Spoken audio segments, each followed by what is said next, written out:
Well, hey everyone, how's it going? I've got an interesting video that I'd like to share with you today. And what it is I've received some parts to use in building guitars. And of course, you all know that's what I do. My name is Karl Sandoval from Sandoval Engineering. And I just wanted to give you a heads up on some of these parts that came in. Well, as you can see, we've got some fingerboards, and I have some truss rods, and I have some Allen wrenches that will be used to actuate the truss rods. So, all right, let's start with this top fingerboard here. This is a rosewood fingerboard. We'll kind of film it there so you can see. And this is a 25-inch scale fingerboard, and I wanted to point out that it is indeed radiused. As you can see, the top is a 16-inch radius and the bottom is flat. Now I've got to mention that I don't really have the tooling to, and I never have. I never wanted to get into, well, actually, let me take that back. I think I tried once, at one time through the years of making my own fingerboards, and the amount of labor that's involved with them, and the fact that it's dark wood and it's messy, I just kind of opted to find a source that would make them for me. They're all set up for it. The price is reasonable. I mean, it takes a long time and a lot of labor to get a fingerboard to look in its crude form, as you see right here. They are smooth, however, but to get a fingerboard made, if you were to buy rough cut blanks, they're very fibrous and grainy, and you see saw cuts and they're uneven, and so they need to be sand planed. They need to be radiused with the radius machine. They need to have the fret slots put in, as you can see there, and they can be done individually, or they can be done with a ganged fret slot saw cutter. That's kind of a tongue twister. And by the time I got all the tooling, and I thought about that, and you got to have it machined, and you got to pay a machinist, and on and on and on. Sob.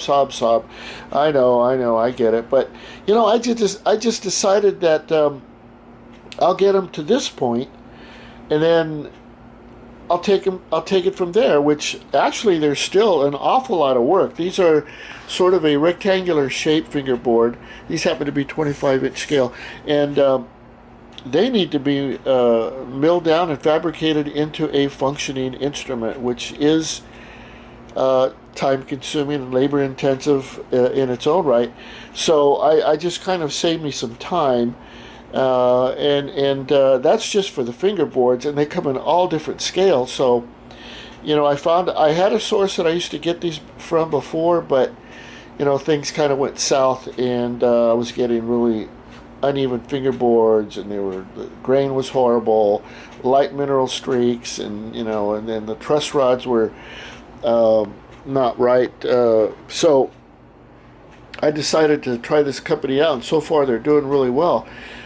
Here's a truss rod. This is a two-way truss rod. This is actually an Allen adjustment truss rod, and it's TIG welded, and the round barrel that actually holds the Allen slot is welded onto a threaded rod.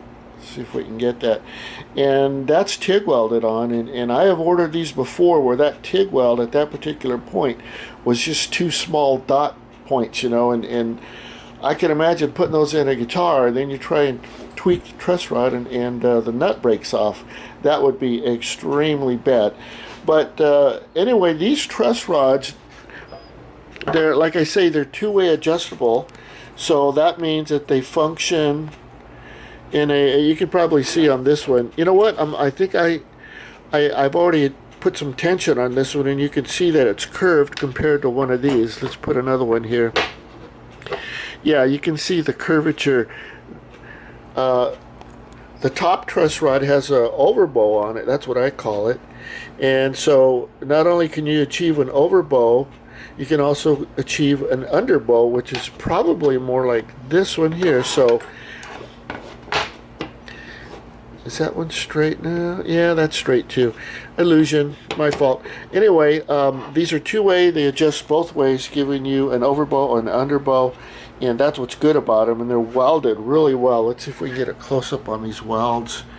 They're TIG welded, and they're just immaculately done. And you have a flat rod on the bottom, and you have a tubular, not a tube, it's a solid round rod on the top, which is insulated with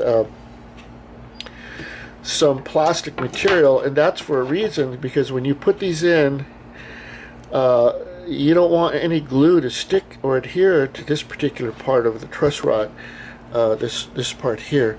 So that's to protect the gluing process. You certainly want to minimize any type of glue getting that in the truss rod slot. But along with this truss rod, I purchased some Allen wrenches, which are right here.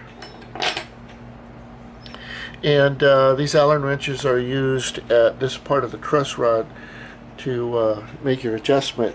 Now on the fingerboard, like I said, I have a 25-inch, which are these. Those are, it's basically just a rectangular rectangular stock, and I have to shape it down into what I need for my custom guitars. And here's an ebony fingerboard, which looks really cool. And this ebony fingerboard is 25.5-inch scale. These are all 24 fret cut, slot cut, and the ebony looks really good. So I'll be using this on a custom Strat that I'm making. I'll have a nut slot here, and very beautiful rosewood. It just the same. Well, let me do a panning of the rosewood here, and you can see how beautiful that rosewood looks. Very cool, very nice. These are, like I say, they're cut at a 16-inch. I'll give you another look at that. 16-inch radius. So the top radius is curved and the bottom is flat. That's what gets glued onto the maple back. These are all pretty much cut at 16. Now this one, this is a bass fingerboard. This is a 35-inch scale. And this neck came 5/16. Let me get a shot here. 5/16 inches thick, and I need to put a top radius on. If you can see, it's flat and parallel on both sides. I need to put a top radius, 16-inch radius, to accommodate this particular bass. This scale is this bass scale is a 35-inch scale, not a 34. So it's very unique. The bass is going to be a bit of a surprise. I'm not going to say anything about it other than it will be cool. It will be a 5-string, and the 1-inch longer scale will give you a little more tension on those bass strings to eliminate that excessive low B flop.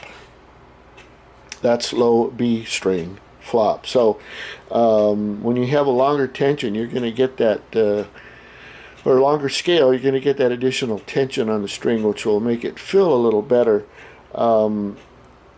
So you know, your Fender style P basses and jazz basses, those are 34-inch scale, and they feel pretty good.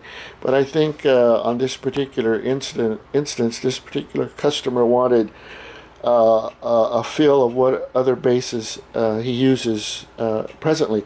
So anyway, these are going to be some custom instruments that I'll be working on, and will be shown in their final state, and they're going to be quite nice when they're done. These are customers that have ordered instruments. They're from all over the United States, Texas, New Jersey. I get orders from Florida. I get orders from New York. I get orders from up north. I mean, it's just that I'm really hitting the spectrum. And then I get orders from out of the country too. Japan has ordered, and I got an order from Taiwan, which was pretty cool. So, it's just throughout the years, this is what happens. I'll take orders from everywhere and make these custom guitars. But I just wanted to show you some of these products and let you get a little bit of an idea of what I work with.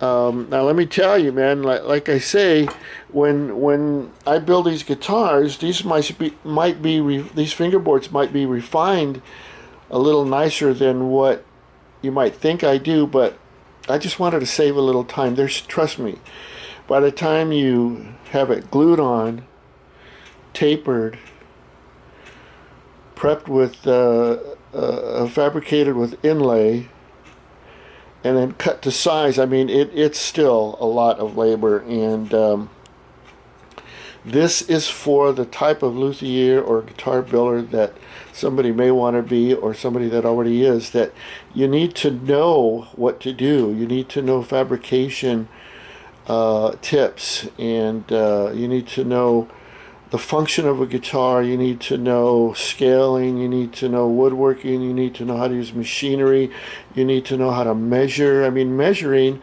remember, in working with wood, you measure 3 times, 4 times, 5 times, and then cut once. And if I cut these wrong, I've just ruined a good piece of highly labored rosewood, ebony, maple. If it was here, I don't have any maple here right now, but these are going to go on some really fine instruments, and I just wanted to share this with you. So, if you have any questions, if you have any